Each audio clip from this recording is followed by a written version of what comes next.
utu ni tumwe mu dukoko twa virusi tutagira umuti. Bene nacyo kibazo cyabaye kuri sida, bavuga ko itagira umuti n'urukingo. Nuko indwara ziterwa n'udukoko twa virusi tugoye cyane kubona udakoresheje ibyuma byabugenewe. Izo ndwara akenshi ntizigira umuti. Buriya iri mu bwoko bwa virusi imwe na Ebola. Ni virusi yihutira kugaba igitero kuri hemoglobins, uturemangingo dukora amaraso. uturemangingo dukora amaraso. Ariya maraso turiho twa tundi dutuma amaraso atukura. Ari nabyo bisobanuro bituma umwijima n'impyiko ari byo bintu byibasirwa cyane. Utwo turemangingo dukora amaraso iyo dutangiye kugira ibibazo, niyo mpamvu wa muntu agira isereri, agacika intege. Bya bintu by'imitsi kuribwa n'iki, ni ukuvuga ya maraso ya hemoglobins zitangiye kugira ikibazo, imikaya, imitsi yose ikakurya. Igitangaje cy'iyi ndwara, cy'iyi virusi, iyo ishoboye kuyimarana iminsi 3 uba utagipfuye. Ariko icyo bagukorera kwa muganga ni keya isanzwe. Yazanye umuriro mwinshi, tumutera agashinge kagabanya umuriro. Turabona amaraso arimo kuba make, turabona ibi n'ibi, ari haracibwamo, duhagarika imiswi. Turiho turabona ibi n'ibi, mbese abaganga bagahangana n'ibimenyetso na side effects. Ariko virusi igasigara kuko badafite umuti wayo. Ubundi ni indwara ikomeye, uburyo mu bantu 10 bayanduye 9 barapfa. Hanyuma you are going to find this funny kuko it is so funny. Abantu benshi bahuje ibi bintu like a punishment from God. Bavuga bati from God. Let me finish. Buretse aba finishinga from God se byana cye Imana yaduhari. Gore ko twafunze insengero. Ambo. Ewe ityaze rero yohereze n'ibindi kuko ntabwo tuzifungura.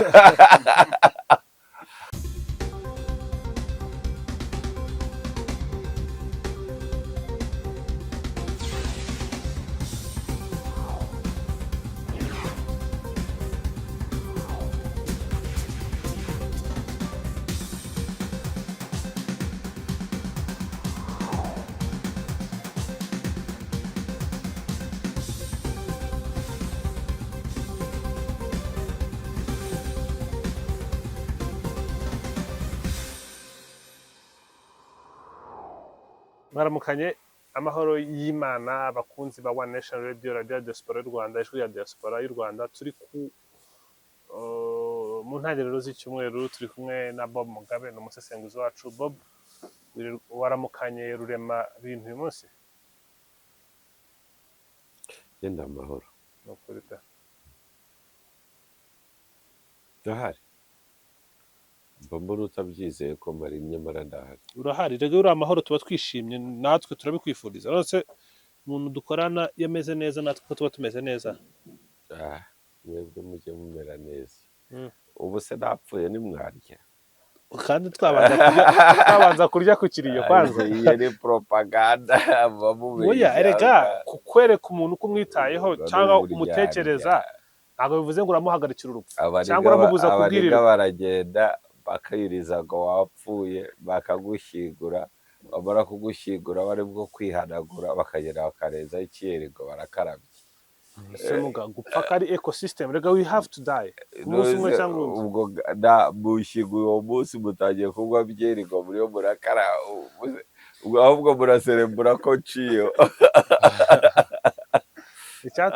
Icyatubabaza ni uko warwara, n'ubundi gupfa urupfu tugendana narwo umunsi ku munsi. Aha turi hahoze abandi, kandi hazaba hari n'abandi mu minsi iza. Uvuze ijambo rinshimishije, aha turi. aha Mm. turi Mm. ni ukuvuga aha turahari Mm. ndagira ngo ubyumve ndi gutya kubyumva. aha Mm. turi Yego. buriya bihuye n'ijambo ryitwa ibyaha Mm. aha turi turaha ntabwo ari ukuhabara just like we are here Mm. we are part of the ecosystem here Exactly. twebwe Mm. turi ku ntebe turi intebe turi iyi meza turi ibi bintu byose turi ibi aha turi Mm. niyo mpamvu nakuvuga ngo biba n'ijambo ibyaha muri make ni ibyaha Mm. ibintu byaha.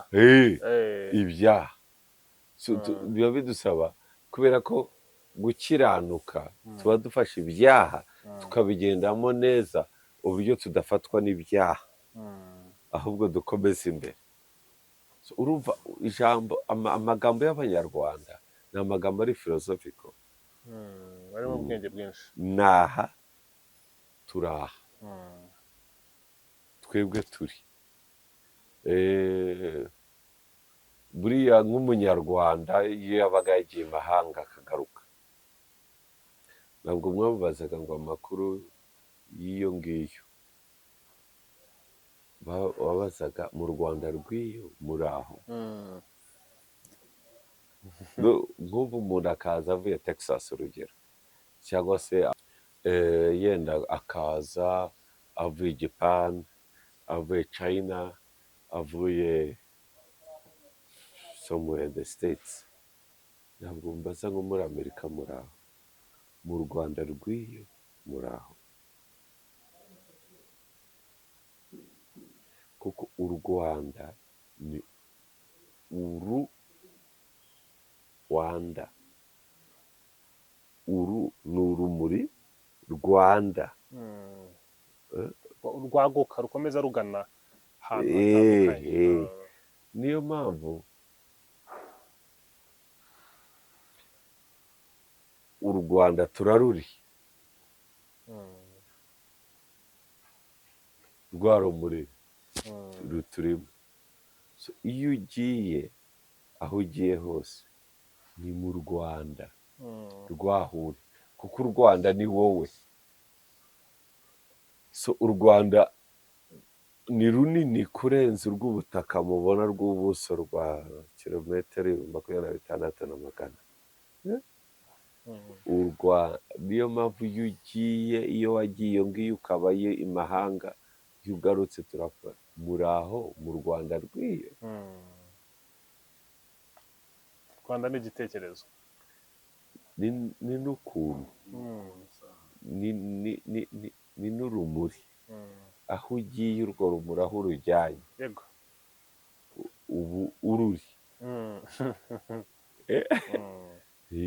niyo mpamvu mbajije ngo uraho uri amahoro muri make icyo bivuze ntabwo ari ukukubaza niba wowe ufite amahoro oya wowe igira neza uri amahoro like amahoro ni wowe are you peace so ntabwo tukubaza are you peaceful oya mu buvangazo bw'ikinyarwanda ntabwo tukubaza are you peaceful oya kubera ko tutemera ko umuntu aba peaceful ahubwo twemera ko umuntu aba peace cyane muga urukuri buri kutuganiriza ubwenge cyane hari ibintu byinshi abantu bumva buri munsi batazi ngo bivuze iki ariko iyo winjiyemo imbere wumva ko bifite philosophical meaning cyane mu Rwanda hari imvugo nyinshi bagira niho duhera idatomoye neza ku buryo niho duhera tuvuga ubukire bw'ururimi umuco ubuvanganzo bw'umuco wacu ndetse tugashyiraho n'ubwiru buyobora uwo muco muga urakoze cyane reka tuganire kuri virus hari ejo nibwo Ministry of Health yatanze ikiganiro n'itangazamakuru isobanura kuri iyi ndwara ivuga ko abantu badakwiriye gukuka imitima, ibikorwa bikomeza gukomeza nk'uko byari bisanzwe, uvuga ko hari virus ya Marburg yaje imaze guhitana abantu 8, imibare iheruka ubwo twakoraga kino kiganiro imaze kwandura n'abandi barenga 20 bagihari barwaye kandi bari muri critical conditions. Iyi virusi ni virusi ki, byagenze bite ngo mu Rwanda tuhasange a virus of this magnitude? urumva mu Rwanda ni u Rwanda rufunguye, Rwanda ni u Rwanda kandi amarembo arakinguye, abanyamahanga buriya gahunda ya Visit Rwanda no gukurura abatuwarisiti n'impunzi zituruka muri Congo n'izituruka ahandi, u Rwanda rurafunguye ruragendwa. noneho kwibaza ngo ese ni gute twasanze dufite virus of this magnitude, ntabwo ari ikibazo kuko environment ituma ishobora kuza iyo ndwara irahari, ahantu hari urujya n'uruza rw'abantu kandi baturutse imihanda yose. Ni nayo mpamvu indwara nk'izi akenshi zihera mu murwa mukuru, kuko niwo abaza baserukiramo. Yakabaye ikibazo yarahereye mu byaro, ariko yahereye mu murwa. Ni ukuvuga yuko itavuye mu gihugu, yavuye hanze y'igihugu. Icya kabiri, hari ukuntu yaje, nubwo amakuru yose nayo afite, ariko ikigera mu Rwanda abantu yabanje kwicamo abanyarwanda ni abaganga n'abaforomo bakora kwa muganga, kandi si ibitaro byose, ibitaro bikuru by'igihugu bihagarariye igihugu byitiriwe umwami Faisal.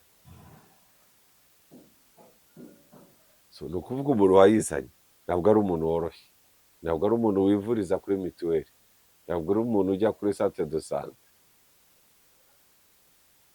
nta nubwo ari umuntu ushobora kujya kuri referral hospitals.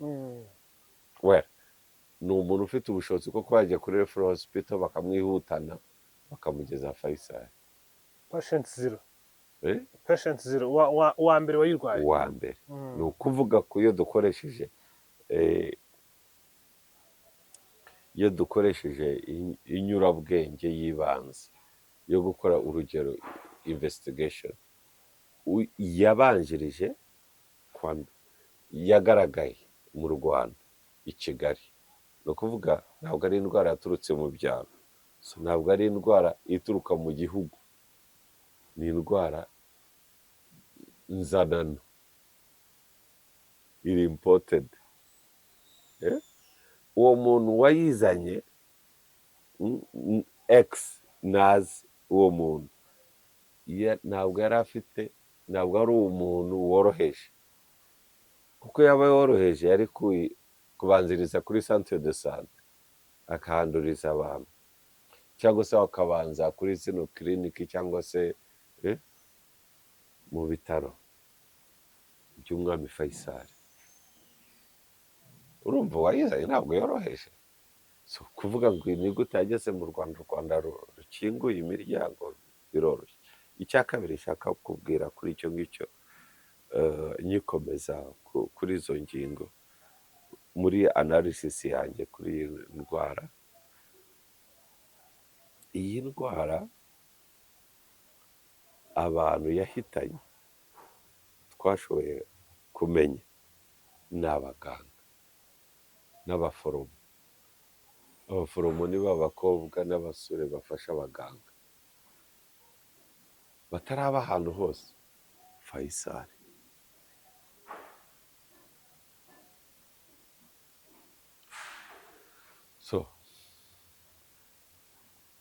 abaganga ba mbere yabanje guhitana b'abagore. Of course ibitaro byacitse, ni uburozi, n'iki cyabaye. Umuntu wa gatatu niwe bakoreye autopsy. Abantu niba ari uburozi se, kuko bari abadamu, aba bantu se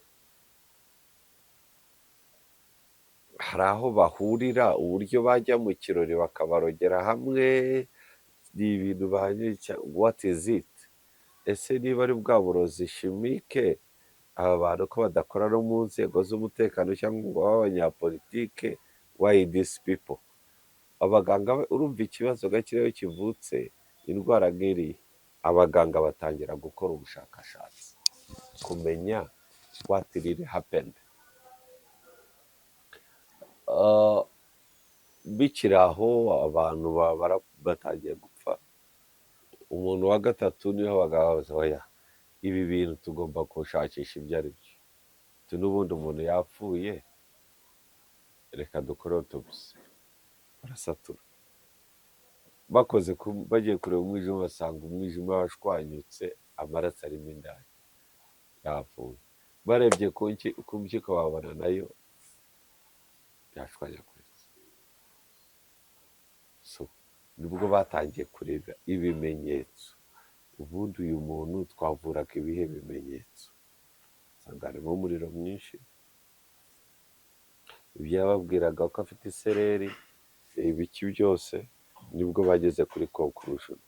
Kuko ndibuka na RBC itangira kuyivugaho, yari ifite ikibazo kugira ngo bisa nkaho bagitegereje zimwe samples ziva mu laboratoire yo hanze y'igihugu kugira ngo bakonfirminge bamenye indwara n'iyi. Noneho ugiye menya amakuru, njya kuri Twitter tuvuge se RBC ko afite amakuru, abaganga bambwira ko ari indwara iri Faisal, abantu bariho barapfa, muracecetse mu gihugu cyose, abantu nibakomeza gupfa bizagenda bite kandi mwaracecetse? Hashize nk'iminota 30 cyangwa nk'isaha, basohora itangazo. Ako niyo urebye iryo tangazo ukuntu ryanditse, na n'ubu uko bakiyita mu kinyarwanda bita ngo ni indwara y'umuriro mwinshi iterwa na virusi ya Marburg. Yego, ariko urumva nk'umuturage w'umunyarwanda iyo uvuze virusi ya Marburg ntabwo aba yumva icyo uvuze, ntabwo aba yumva. Aho yibaza se virusi ni akanyamaswa katurutse muri pariki yo mu Birunga, katurutse muri pariki y'Akagera, byaturutse muri pariki ya Nyungwe, byavuye he? Utu ni tumwe mu dukoko twa virusi tutagira umuti. Bene nacyo kibazo cyabaye kuri sida, bavuga ko itagira umuti n'urukingo. Nuko indwara ziterwa n'udukoko twa virusi tugoye cyane kubona udakoresheje ibyuma byabugenewe. Izo ndwara akenshi ntizigira umuti. Buriya iri mu bwoko bwa virusi imwe na Ebola. Ni virusi yihutira kugaba igitero kuri hemoglobins, uturemangingo dukora amaraso. uturemangingo dukora amaraso, ariya maraso turiho twa tundi dutuma amaraso atukura. Ari nabyo bisobanuro bituma umwijima n'impyiko ari byo bintu byibasirwa cyane. Utwo turemangingo dukora amaraso iyo dutangiye kugira ibibazo, niyo mpamvu wa muntu agira isereri, agacika intege. Bya bintu by'imitsi kuribwa n'iki, ni ukuvuga ya maraso ya hemoglobins zitangiye kugira ikibazo, imikaya, imitsi yose ikakurya. Igitangaje cy'iyi ndwara, cy'iyi virusi, iyo ishoboye kuyimarana iminsi 3 uba utagipfuye. Ariko icyo bagukorera kwa muganga ni keya isanzwe. Yazanye umuriro mwinshi, tumutera agashinge kagabanya umuriro. Turabona amaraso arimo kuba make, turabona ibi n'ibi, hariho aracibwamo, duhagarika imiswi. Turiho turabona ibi n'ibi, mbese abaganga bagahangana n'ibimenyetso na side effects, ariko virusi igasigara kuko badafite umuti wayo. Ubundi ni indwara ikomeye, uburyo mu bantu 10 bayanduye 9 barapfa. fatality rate ni 90%. Eh, Ariko bahita ngo ni fatal virus, ni virusi yica, niko OMS impamvu isobanura. niyo mpamvu birumvikana impamvu ari virusi yica nyine. Ariko muga utekereza iki, wari ubivuze mu kanya, RBC indwara yamenyekanye a week earlier, babivuga a week after. Kuki RBC yatinze gutangaza iby'iyi ndwara? Protokole z'ubuganga urumva ntabwo indwara ihita iza ngo muhite muyimenya, cyane cyane indwara nshya. Mabaga ntabwo yari isanzwe imenyerewe mu Rwanda, buriya ni na virusi yororoka cyane, ikaba effective cyane, igahitana abantu benshi mu gihe cy'ubushyuhe. Nk'ubu ngubu imvura yaguye, dufite amahirwe menshi na temperature yagabanutse. Sinzi abafite telefone yabo bareba, ndumva temperature tugeze kuri 20 cyangwa 23 24 gutya, 23. Ayo ni amakuru meza kuko tuvuye kuri 32, kuko hariho rimwe twagezaga kuri 38.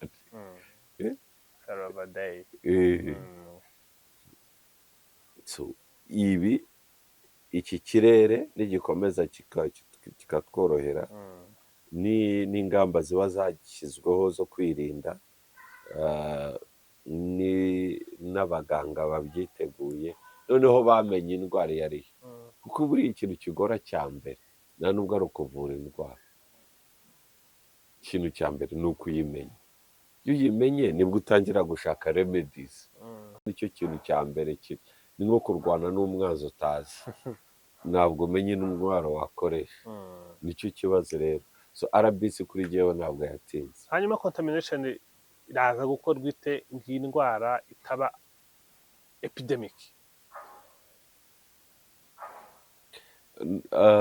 RBC irakomeza gusohora amabwiriza, ndumva n'ejo yarayasohoye, y'ingamba zo kuyirinda n'izo gukonteyiniga. Ikintu cya mbere RBC yabanje gukora mu matangazo yayo, nubwo nsa n'uyivugira, yabanje aho kwivugira muri ibi ngibi nta kosa ishobora kuba yarakoze, wenda indwara ifata iri off guard, nta bwirinzi buhari. kuko impamvu mbikubaza, wirinda ikintu utazi. twigeze twumva Ebola iri muri DRC no muri Uganda, hashyirwaho ingamba zikomeye, Ebola ntigeze igera mu Rwanda n'umunsi n'umwe. Ariko nuko twayirinze, twayumvise. Mabaga nta gihugu duturanye twayumvisemo. Ikindi twari kwirinda ikintu tutazi. RBC iyo nta kintu nayinenga muri iki kibazo, kuko ntabwo twari kwitegura ngo indwara idufashe, ngo iduteye tutiteguye. Ubuse nka Mabaga ari kwitegura iki? Abantu benshi cyane mu Rwanda n'ubwa mbere bayumvise. Abandi keretse abaganga, natwe duhora dushakashakisha kumenya ibibazo byose biri ku isi. Ibyo rero ni ukurenganya RBC. Nabo ni abantu erega nkawe nanjye. Ubwo wari ukomeje uvuga icyo bari bukore kugira ngo itaba ikintu cya mbere to contain it. Ikintu cya mbere, gahunda ya containment, kumenya abarwayi, gusikirininga abarwayi abagaragaraho ibimenyetso. Ariko hakaba hari abandi bagiye babonana n'abantu barwaye, RBC igakomeza kubashakisha ikoranye n'izindi nzego, igafata abafite ibimenyetso n'abadafite ibimenyetso, ikabasikirininga, ikabashyira ku ruhande, ikamara igihe irimo kubitegereza no gupima no gusuzuma. Ibyo RBC irabikora.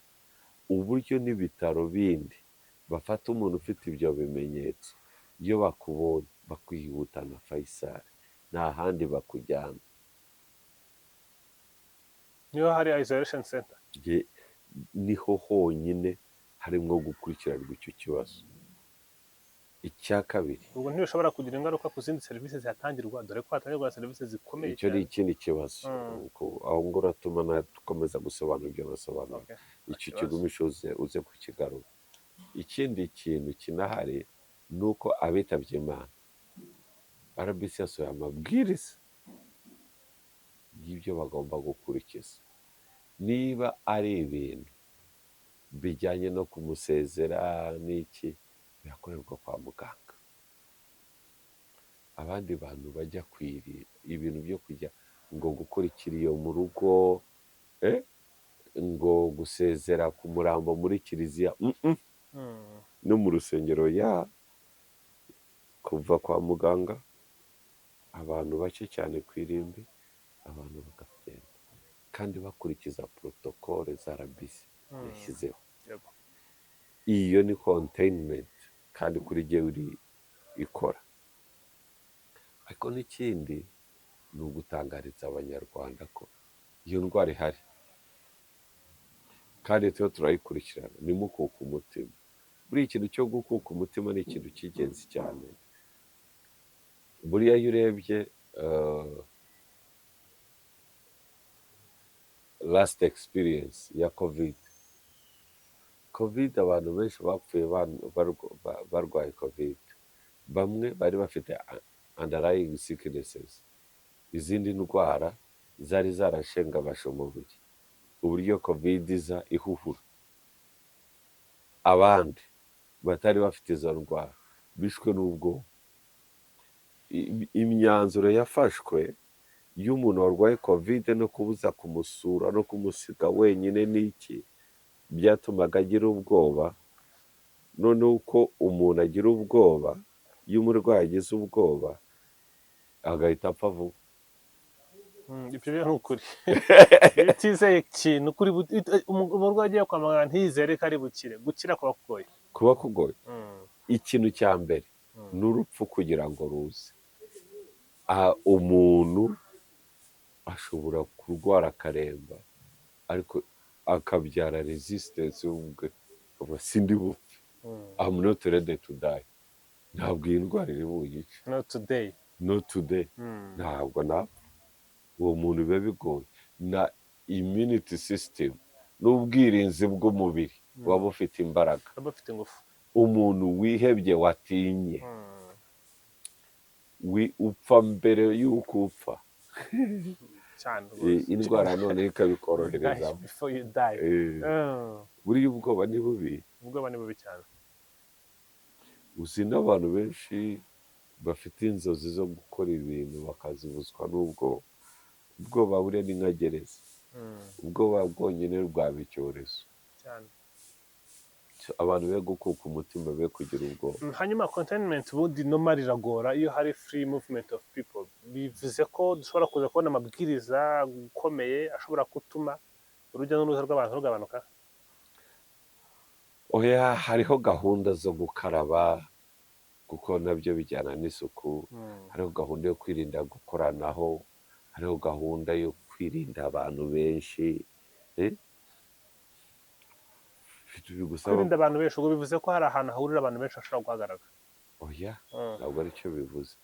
Niba umuntu yakarabye, umuntu afite isuku, abantu badakoranaho, cya bintu byo kuramukanya mu ntoki n'ibiki byose, cyane cyane ko ari indwara yandurira mu matembabuzi. Buriya iyo bavuze amatembabuzi, either amaraso, amacandwe, amarira, mbese icyuya, ni ibintu bishobora kwirinda. Contact n'umuntu. Ibyo ni ibintu bishobora kwirindwa cyane. Yego. Atari ngombwa yuko amasoko ahagarikwa, amasengero ahagarikwa, ngo habeho guma mu rugo, byo ntabwo bizaba. Abagize ubwoba bakaguma mu rugo biragoye ko byakunda. Hanyuma you are going to find this funny kuko it is so funny. Abantu benshi bahuje ibi bintu like a punishment from God. Bavuga bati from God. Let me finish. Buretse abafinishinga from God se byana cye Imana yaduhari. Kubera ko twafunze insengero. Ambo. Ewe ityaze rero yohereze n'ibindi kuko ntabwo tuzifungura. None se covid ho twe twakoze iki? Ariko ntabwo twakoze twenyine, yari isi yose. Twakubitanywe n'abandi. None se isi yose yari yakoze iki? Kumva biza ari ibihano. Ndagira ngo wumve ikibazo kiri muri iyo myumvire. urumva byonyine na virusi ya Marburg ntabwo yari ubwa mbere ivumbuwe mu Rwanda. Oya, aho yitiriwe, aho yaturutse ni mu Budage. Marburg muri za yihabwa 67. za 66, 67. Urumva, oya, ahubwo isi iriho irahinduka, isi irahinduka. Hari ahantu igice kimwe cy'isi cyagiraga ubukonje bwinshi cyane, ubwo bukonje bukabika n'indwara, amavirusi amwe n'amabakiteri amwe muri za antike, ahantu henshi. None kubera imihindukire y'ikirere no gushyuha ku isi, urwo rubura ruriho rurashonga, amavirusi akirekura akajya mu bantu. Niyo mpamvu nk'indwara zabayeho kera kera kera, kuko hari n'umwe n'urwara mu mateka ushobora kuba yarishwe n'ubushita, kumva indwara z'icyo gihe ziragarutse ngo ubushita, ubwo bakabwita ubw'inkende, butari ubw'inkende noneho wasanga hazaza n'ubw'imbwa, ariko n'ubushita. So Marburg ntabwo ari ubwa mbere igeze ku isi. Ntabwo ari ubwa mbere igeze ku isi. Unarebye na outbreak zagiye zibaho, nko muri 2017 muri Uganda handuye abantu 3, nibo bose barayanduye hanyuma bose barapfa. 2012 muri Uganda handuye 15, 4 barapfa. Muri Marburg rero mu Budage 67 handuye abantu 29, hapfamo 7. Izo nizo outbreak zizwi zabonetse z'icyorezo, none yongeye kuboneka mu Rwanda nyuma y'imyaka hafi 8. Ikibazo ariko nta nubwo bikwira cyane mu Rwanda. Reka nkubaze ikibazo cya nyuma kuri iyi ndwara. Nacyo uraza you are going to find it funny, kuko kubaza ibintu mba nabonye wowe ukatushedingaho. There are some people, hari abantu bari kuvuga ngo it is probably a biological attack. Ibyo byose kwaza byo kwita igihano cy'Imana, wumvise ikibazo kirimo. Igihano cy'Imana udidurabishize. Impamvu barabishite ntabwo ari ukubera ko ari ibitekerezo byanjye. Ni ikintu cyo kwibaza ngo ese Ebola Imana yari yarakaye, Covid irarakara, igituntu irarakara, Sida yararakaye, uwo mujinya ni mwinshi cyane. Ibi rero ni ahantu bihuriye n'uburakari bw'Imana, ahubwo bihuriye ni virusi zisanzwe ziri ku isi. Ikindi kintu yenda nakubwira ni ikintu kijyanye urumva indwara nk'izo zadutse haza conspiracy theories. Bamwe bakavuga it's a biological attack. Ariko we've seen biological attacks mu myaka yatambutse, cyane cyane nko muri Cold War twarazibonye nyinshi. Bivuze ngo a biological attack, it is a possibility kuba yabaho. Yaba hari kugira ngo ugire ubwo bushobozi, kugira ngo ugire ubwo bushobozi bwo gukora biological attack, biba bigoye cyane. Ntabwo ikibazo it came from whom, iramutse ibaye ninde watekereza gukora biological attack ku Rwanda? Ngo bigende bitese. Ubanza mbere yo kuvuga ngo ninde watekereza, urabanza ugatekereza ese ibyo bintu birashoboka? Ntabwo bishoboka mu Rwanda. Sibavu bidashoboka. Uwo muntu warakaje agomba kuba ari umuntu ukomeye cyane, ufite ubwo bushobozi. Urumva? Or it's not a biological attack. Ni virusi, ni indwara. They are saying there are some people who lost on the battlefield, bari kuzana like to make the people who were claimed victorious to triumphant to suffer nabo mu bundi buryo. Urumva ibintu abantu bavuga byose sinabijyamo. Nk'ibyo ngibyo I find it so stupid. Okay? So video biranjyana kuri extreme yo kuba na reacting nabi kubera ibintu biri aho buri muntu wese waryamye akarota n'ababyuka yandika ibyo ashaka. Ariko indwara yo gahunda yo kuyirinda irahari.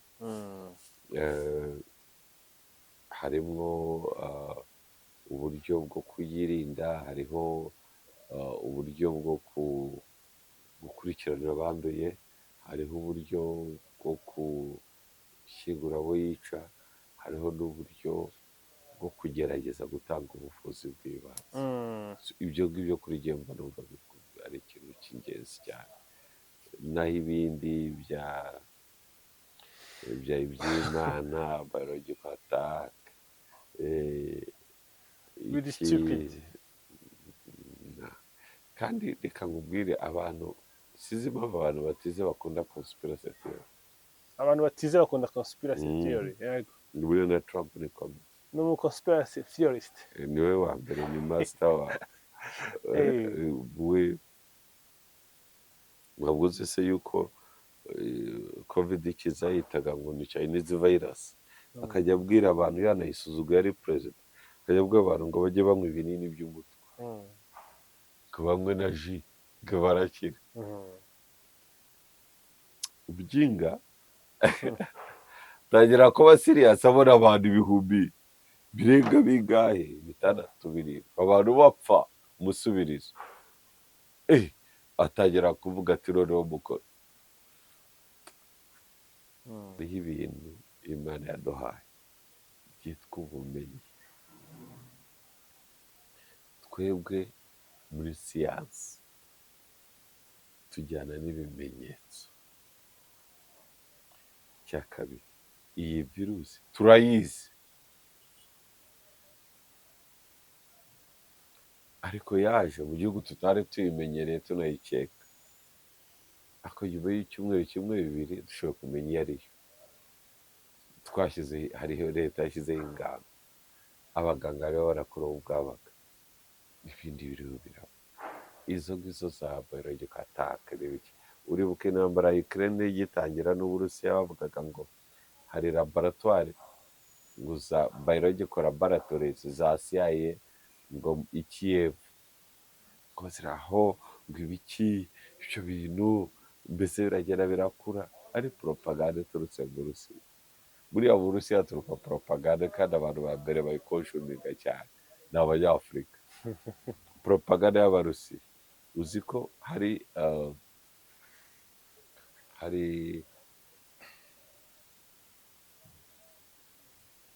abantu barenze 1000 ku mbuga nkoranyambaga bahembwa na leta y'Uburusiya, bashinzwe gutanga amakuru atari yo kuyobya, yibasira the west, kandi atagatinga Abanyafurika kugira ngo bagande.